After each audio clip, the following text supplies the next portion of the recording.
Super heroes movie देखते देखते हमें कई सारे सुपर विलन भी देखने को मिले जो इतने ज्यादा पावरफुल होते हैं कि कई बार अपने हीरो को अपने आप को भी सैक्रिफाइस करना पड़ता है उस विलन को हराने के लिए। जैसा कि हमने देखा है मार्वल के थैनोस को, जिसको एक आर्मी जीतने सुपर हीरोज मिलकर भी नहीं हरा पाए थे, जो कि ये प्रूफ करता है थैनोस यूनिवर्स के मोस्ट पावरफुल विलन में से एक है। लेकिन क्या इसका मतलब है कि थैनोस से ज्यादा पावरफुल विलन कोई नहीं है? थैनोस से कई ज्यादा पावरफुल विलन एग्जिस्ट करते हैं। उनमें से एक विलन ऐसा है जिसे ज्यादा हाईलाइट्स नहीं किया गया है, लेकिन वो काली दुनिया पे राज करता है। हाँ, तुम सही सोच रहे हो, शक्तिमान में दिखाया गया विलन तमराज किल्विस्की। लेकिन अब कुछ लोग कहेंगे कि ये कार्टून जैसे दिखने वाला भला थैनोस से क्या ही मुकाबला कर पाएगा, क्योंकि थैनोस ने अकेले ही Iron Man, Captain America, Thor को धो डाला था। चलो इन दोनों के पावर्स का कंपैरिजन करते हैं और देखते हैं कौन है ज्यादा पावरफुल, थैनोस या किल्विस।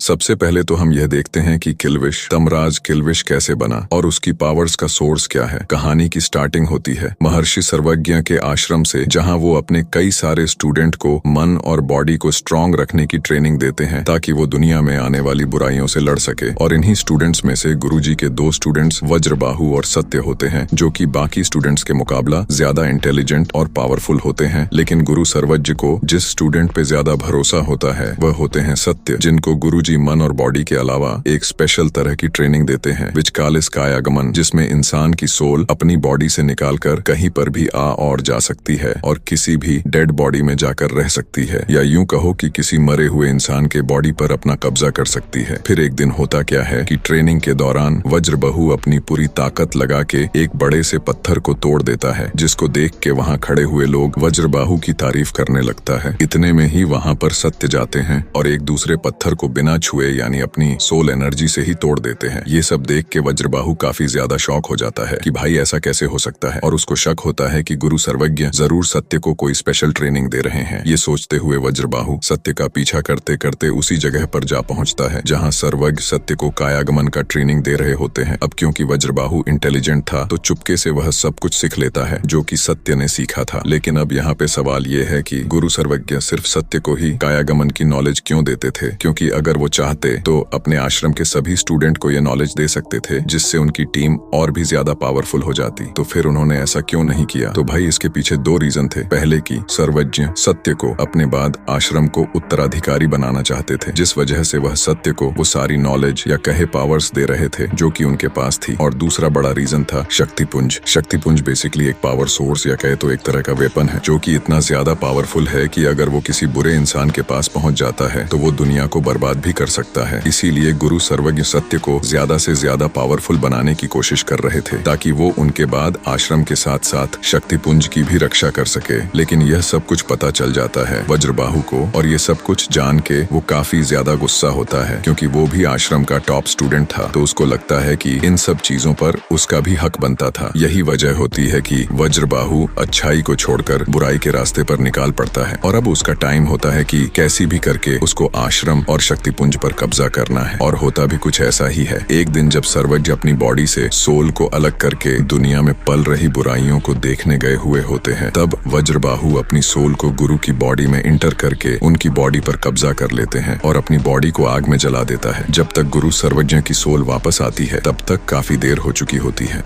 और अब वज्रबाहु सर्वज्ञ के आश्रम पर कब्जा कर लेता है। इस बात का पता जब तक सत्य को लगता है तब तक वज्रबाहु शक्तिपुंज तक पहुंच चुका होता है। सत्य को पता चलते ही वह उससे शक्तिपुंज छीनने की कोशिश करता है। तभी शक्तिपुंज के दो टुकड़े हो जाते हैं, जिसमें से एक टुकड़ा वज्रबाहु लेकर भाग जाता है और दूसरे टुकड़े को सत्य पहाड़ों में कहानी छिपा देते हैं। अब शक्तिपुंज का आधा टुकड़ा वज्रबाहु की बुराइयों की वजह से काला पड़ जाता है और उससे इतनी ज्यादा पावर जनरेट होती है कि वज्रबाहु से तमराज किल्विश बन जाता है और शक्तिपुंज से पाप पुंज में बादल जाता है, जिससे अब सिर्फ इविल पावर जनरेट होता है। और किल्विश पाप पुंज से दिन पा दिन अपनी पावर्स को इंक्रीज करता रहता है और ऐसे करते करते वो 6000 सालों तक अपनी पावर्स को बढ़ाता है। और अब उसका एम पूरी दुनिया से अच्छाई की रोशनी को खत्म करके बुराई के अंधेरे को फैलाना होता है। लेकिन अब इन 6000 सालों में किल्विश ने अपने अंदर किन किन पावर्स को डेवलप किया था। चलिए देखते हैं किल्विश को कैसी पावर मिली है जिससे जिससे वह कभी मर ही नहीं सकता, यानी वो इमोर्टल है, यानी कि भविष्य तब तक जिंदा रहेगा जब तक दुनिया के एक एक इंसान के अंदर से बुराई नहीं खत्म हो जाती, जो कि ऑलमोस्ट इम्पॉसिबल है। तो जितनी ज्यादा दुनिया में बुराई बढ़ेगी उतनी ज्यादा किल्विश की पावर्स भी बढ़ती रहेगी। कुल मिलाकर किसी हीरो या विलन को किल्विश को मारना है तो उसको सबसे पहले दुनिया की एक एक बुराई को खत्म करना होगा, जिसके बाद किल्विश की बॉडी एक नॉर्मल इंसान की तरह हो जाएगी जिसको कोई भी आसानी से मार सकता है। तो आप मानो किल्विश के पास एक ऐसा वेपन है जिसकी पावर्स का अंदाजा तुम इस बात से लगा सकते हो। किल्विश के सामने आते ही शक्तिमान की पावर्स भी चली जाती है। अगर तुमने मेरी ये वीडियो देखी होगी तो तुमको पता होगा कि शक्तिमान कितना ज्यादा पावरफुल है, लेकिन किल्विश शक्तिमान की भी शक्ति छीन सकता है। आसान भाषा में कहूँ तो इस पाप मनी से किल्विश किसी की भी पावर्स को छीन सकता है। इसके अलावा किल्विश की एक पावर है जो मुझे काफी ज्यादा इंटरेस्टिंग लगती है,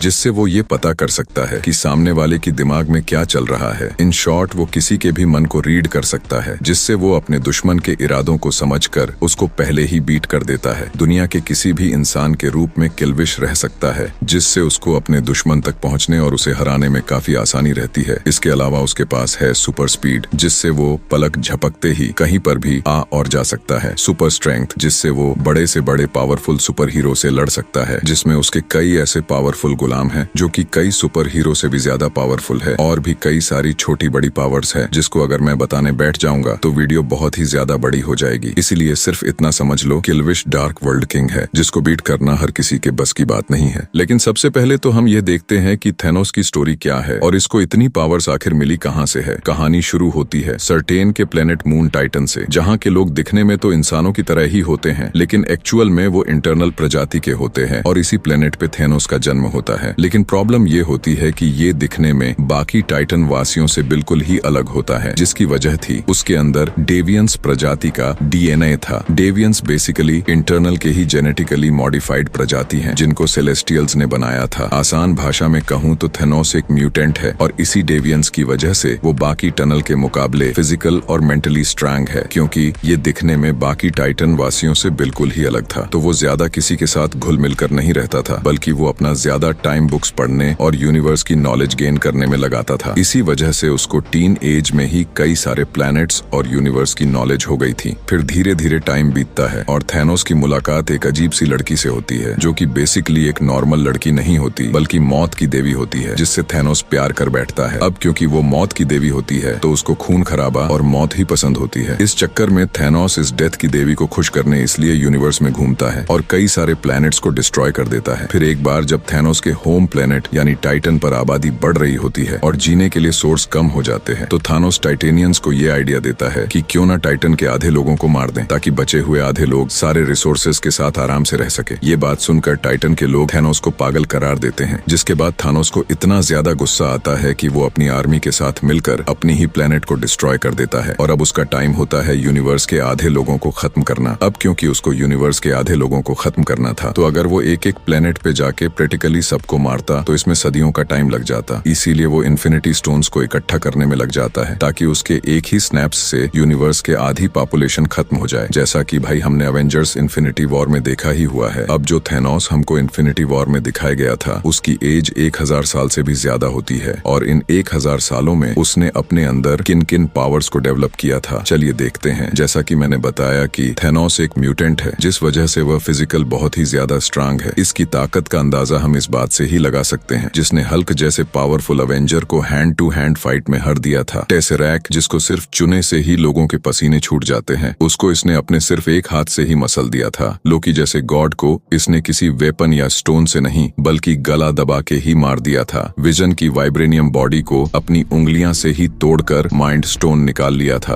और तो और अवेंजर्स के 3 सबसे पावरफुल मेंबर को इसने अकेले ही दो डाला था, जबकि आयरन मैन के पास उनका सबसे पावरफुल आर्मर था, थॉर के पास उनके दोनों वेपन्स थे और कैप्टन के पास भी उनकी शील्ड और मेयोनियर था। फिर भी ये तीनों मिलकर थैनोस को नहीं हरा पाए थे, जिससे हमको ये पता लगता है कि थानोस कोरा गैर विलन नहीं बल्कि एक पावर हाउस है, जिसको हरा पाना हर किसी की बस की बात नहीं है। इसके अलावा ये सारे इन्फिनिटी स्टोन्स को एक साथ यूज कर सकता है। अब इन सारे इन्फिनिटी स्टोन्स की पावर कितनी है ये तो हमने मार्वल की मूवी में देखा ही हुआ है, जिसमें से सिर्फ एक पावर स्टोन ही इतना ज्यादा पावरफुल है कि अगर कोई इंसान सिर्फ इसको सिर्फ छू लेता है तो उसकी जान भी जा सकती है। लेकिन थानोस सिर्फ पावर स्टोन को ही नहीं बल्कि 6 के 6 स्टोन्स को होल्ड और यूज करने की पावर रखता है। थानोस ने अपनी ज्यादातर लाइफ बुक्स बुक्स पढ़ने और यूनिवर्स में ट्रैवल करने में गुजारी है, जिस वजह से उसको पूरी यूनिवर्स की नॉलेज है। फिर हम यह कह सकते हैं कि थेनोस एक बहुत बड़ा जीनियस है जो कि वॉर स्ट्रेटेजी बनाने में माहिर है। इसके अलावा वो किसी की भी फाइट साइंस को समझकर उसको फौरन ही बीट कर सकता है। इन्फिनिटी वॉर में उसने हर स्टोन को इस तरह से यूज किया था कि मानो वो इन स्टोन्स को सालों से यूज कर रहा हो, जबकि उसने इन स्टोन्स को पहली बार और सिर्फ एक दिन ही यूज किया था। थेनोस की इस पावर को शायद बहुत कम लोगों ने गौर किया होगा कि उसके पास काफी तगड़ा हीलिंग फैक्टर है, जिसको हमने देखा था इन्फिनिटी वॉर के लास्ट सीन में जब थॉर स्टॉर्म ब्रेकर से थानोस के चेस्ट पे वॉर करता है। लेकिन इस इंजरी के बाद भी थेनोस स्नैप तो करता ही है और एंड गेम में हमको बताया यह जाता है कि थानोस ने एक और स्नैप करके इन्फिनिटी स्टोन्स को ही खत्म कर दिया है। अब यहाँ मजे की बात यह है कि थानोस स्टॉर्म ब्रेकर की इंजरी को हिल तो करता ही है, इसके अलावा वो 6 इन्फिनिटी स्टोन की पावर्स को एक साथ दूसरी बार यूज करने के बाद भी जिंदा रहता है, जबकि इन दोनों पावरफुल हीरोज ने सिर्फ एक बार ही स्टोन्स को यूज किया था। और इनका क्या हाल हुआ था हमको पता ही है। उसकी बाकी पावर्स के साथ उसके पास काफी तगड़ा हीलिंग फैक्टर भी है, जो कि इसको और भी ज्यादा पावरफुल बनाता है। उसने अपनी आर्मी टीनेज में ही बनाना स्टार्ट कर दिया था, जिसकी हेल्प से वह प्लैनेट्स को डिस्ट्रॉय करता था। टाइम के साथ साथ इसने अपनी 2 बढ़िया आर्मी तैयार किया। एक तो है चितौरी आर्मी, जो कि हमको 2012 वाली एवेंजर्स मूवी में देखने को मिली थी, और एक है आउटराइडर्स, जो कि हमने इन्फिनिटी वॉर में वाकांडा के बैटल में देखी थी। और ये दोनों आर्मीज कितनी पावरफुल है ये तो हमने देखा ही हुआ है। अब इन दोनों कैरेक्टर्स की पावर और एबिलिटीज तो हमने देख ली, लेकिन इन दोनों में से कौन ज्यादा पावरफुल है, चलो कंपेयर करते हैं। नो डाउट कि थानोस के पास 1000 साल का एक्सपीरियंस है और वो तब तक की इमॉर्टल है जब तक उसको कोई मार ना दे। लेकिन किलविश के केस में ऐसा नहीं है, बल्कि उसको तब तक कोई नहीं मार सकता जब तक दुनिया से बुराई बिल्कुल ही खत्म नहीं हो जाती। तो ऐसे में अगर किलविश और थेनोस का सामना होता है तो किलविश की पावर्स और भी ज्यादा बढ़ जाएगी, क्योंकि उसको बुराई से ही पावर्स मिलती है, और थानोस से ज्यादा बड़ा और कौन हो ही सकता है। इसके अलावा जहां थेनोस ने 1000 साल की जिंदगी जिया है, वही किलविश 6000 साल की जिंदगी जी चुका है, तो उसके पास ज्यादा एक्सपीरियंस है। इस कंपेयर थेनोस के पास काफी पावरफुल माइंड है, वही किलविश मन को पढ़ने की पावर रखना है। थानोस ने अपने जीनियस माइंड के चलते कई सारे साइंस इन्वेंशन किए हैं, और किलविश ने माइंड रीड की पावर की वजह से अपने कई सारे दुश्मनों को मारा है। इसके अलावा वो इतना जीनियस था कि कायागमन के लेसन को उसने सिर्फ एक बार में ही सीख लिया था। लेकिन यहाँ थेनोस की माइंड पावर भी कम नहीं है, क्योंकि वो कोई नॉर्मल इंसान नहीं बल्कि एक इमोर्टल है। लेकिन अगर हम इसको कंपेयर करते हैं किलविश से, तो थेनोस के पास कितने भी ज्यादा माइंड पावर हो,